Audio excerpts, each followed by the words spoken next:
πώς να χρησιμοποιήσεις το σκούρο ξύλο για ένα απόλυτο σαλόνι, όπως η Τζένιφερ Άνιστον. Λοιπόν, φαντάσου να γυρίζεις στο σπίτι μετά από μια πολύ κουραστική μέρα, να ανοίγεις την πόρτα και να βρίσκεσαι σε ένα σαλόνι που σου ψιθυρίζει λέξεις όπως θαλπορίζεις, στασιά, πολυτέλεια. Έτσι είναι λοιπόν το σπίτι της Τζένιφερ Άνιστον. Και το σκούρο ξύλο κάνει τη διαφορά.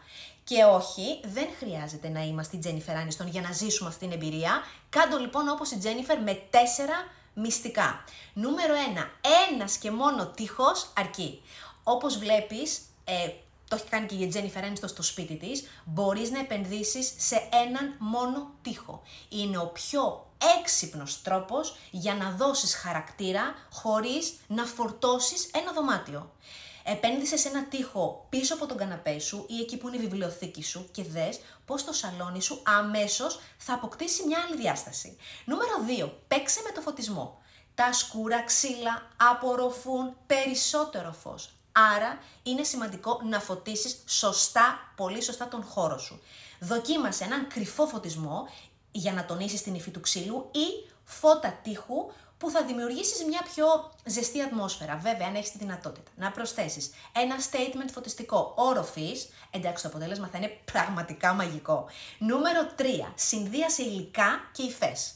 Ο τοίχος από σκούρο ξύλο λειτουργεί εξαιρετικά με άλλα υλικά. Χρυσές και μπρούτζινες λεπτομέρειες, μάρμαρο, ναι, μάρμαρο ή ακόμη και απαλά μαλακά υφάσματα μπορούν να απογειώσουν την αισθητική του χώρου. Ένα βελούδινο ριχτάρι ή μερικά πολύ όμορφα διακοσμητικά μαξιλάρια μπορούν να ολοκληρώσουν όλη την εικόνα του σαλονιού. Και νούμερο 4, προσωπικές πινελιές. Το μαγικό κλειδί είναι ένας ξύλινος τοίχος να έχει έναν φόντο που θα αναδείξει τα αγαπημένα σου αντικείμενα. Έτσι λοιπόν μπορείς να βάλεις τα έργα τέχνης που αγαπάς, ή φωτογραφίες οικογενειακές, ή ένα κάδρο που έφτιαξες εσύ και κάτι σου θυμίζει. Κάθε προσωπική πινελιά δίνει στο χώρο σου έναν μοναδικό χαρακτήρα, αν το θυμάσαι. Μπες στο happyliving.gr και μάθε όλα τα tips πριν γίνουν trend.